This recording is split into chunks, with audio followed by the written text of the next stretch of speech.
Hi everybody, my name is Ron. Welcome back to CMP Murph Edition. So, I want to thank also our sponsor, which is Filaments.ca. So what we're going to do, we're going to go around, show you what's going on here at Murph 2019. So, without further ado, let's go.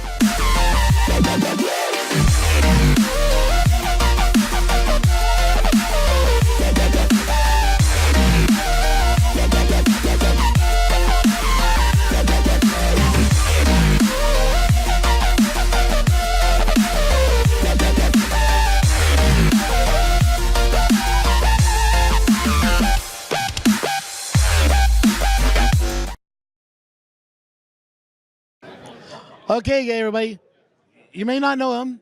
This is Carl, the White Knight, although known as Knack 3D Designs. And he's finished the White Knight. If you've looked on our YouTube channel, if you've watched our video, if you watched this video on our Facebook feed, you know about this printer, and I am impressed with this printer. Thank you, thank you. So how did the idea all come to building this style? Actually came with last year at this event. I met Midnight Giant. We started becoming friends, talking about projects to do. We hung out more at Earth, and while we were there, we were looking at the printer belt, and we were like, that would be great for making swords, but it's just way too small.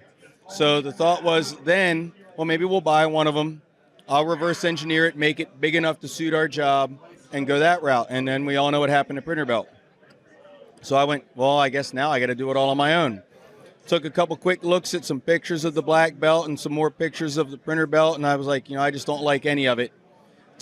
Shut down all my Internet Explorers, brought up, and here's what kills everybody, brought up Microsoft 3D Builder, some DBOT files I had, and started figuring out, okay, how can I turn this on a 45 degree and make a DBOT rail core belt printer, which is what we ended up with. Yeah, and I must admit, I am impressed at the quality of even the coins.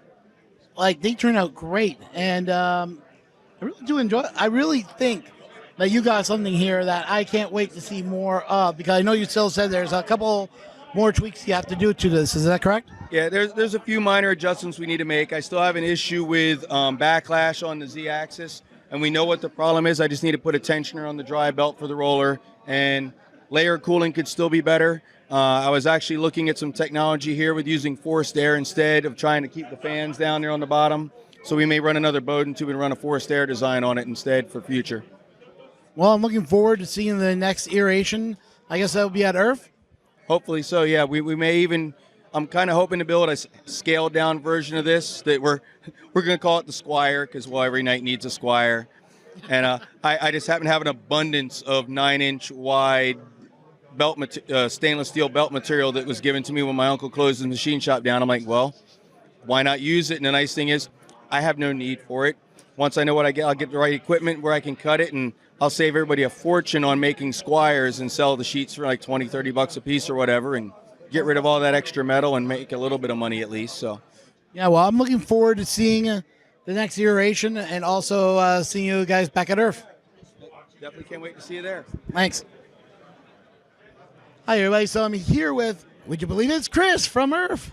How you doing, buddy? Doing good, Ron. How about you? A little bit of sore throat, but still pushing through. So how are you liking this Murph this year?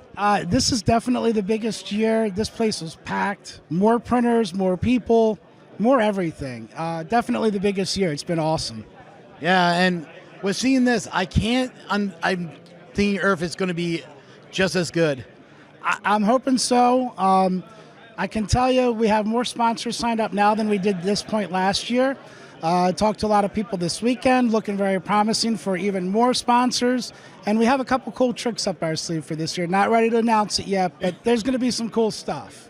Yeah, and I'm looking forward to Earth this year because, I mean, even though it's going to be a lot more manageable, I think, in temperatures and weather and everything else than last year was. I remember some of the people and some of the problems, but I think you guys had, but all in all, I think that you're saying that this year is going to be even better, eh?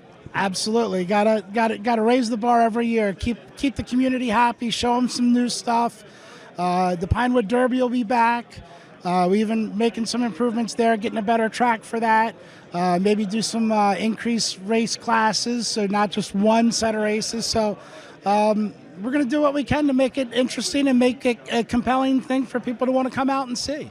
Well, I want to thank you for taking the time right now. Just give them a little bit.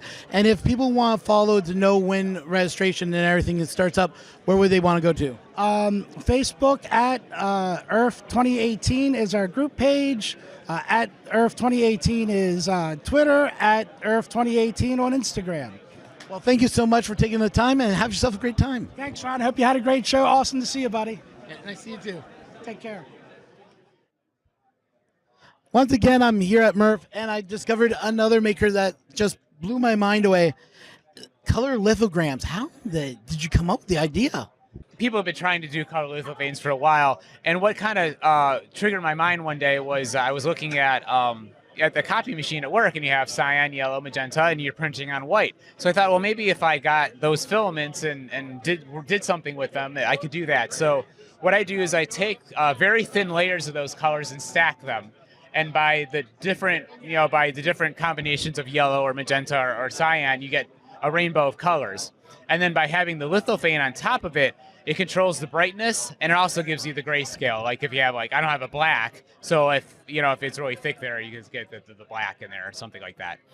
Yeah, and when I look at lithophanes like this one right here, just the colors, the way they just pop out is just incredible. Yeah, it worked way better than I thought it was going to.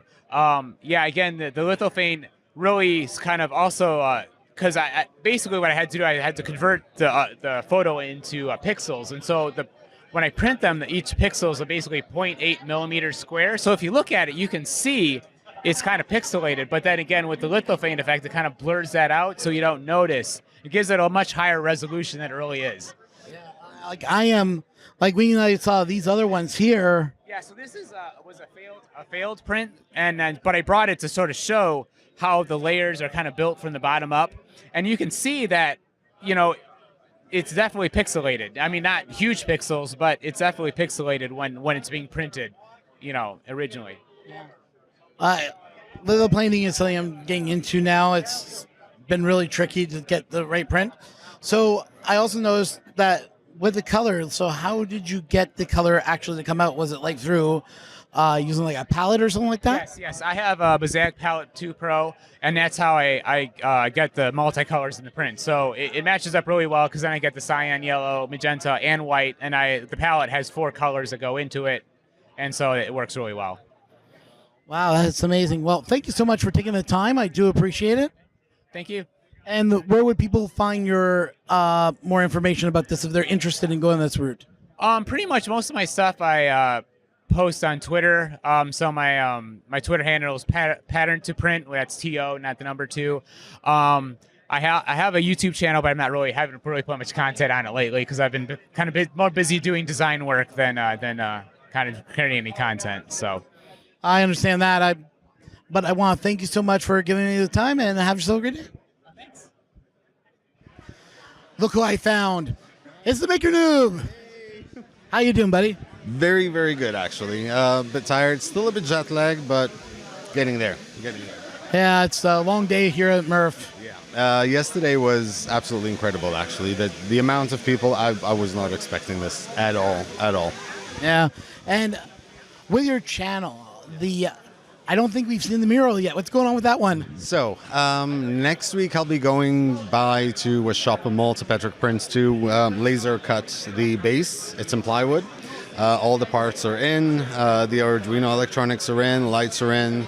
The outside, which is printed in glow-in-the-dark filament, is ready.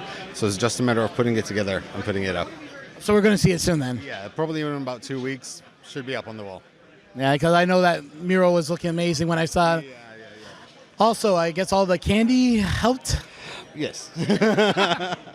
So I estimated that I received approximately around 75 pounds worth of candy.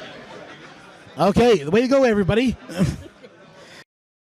And next time, because I've learned my lesson now, instead of hinting that I want candy, I'll be talking about tofu. Okay.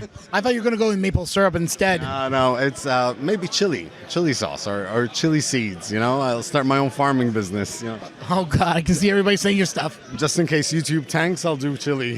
Chili farming. Well, I want to thank you for taking the time and everything else. So, if anybody else wants to find you other than just YouTube, where else should they look around? I'm on Instagram, of course, Twitter. I'm very active on Twitter, so it's at 3D Maker Noob. I'm at 3D Maker Noob, everyone. Even my wife now is calling me Noob, so. Well, thank you so much, Joel, for taking the time, and have fun at Murph. Thank you very much. Thank you. See you guys.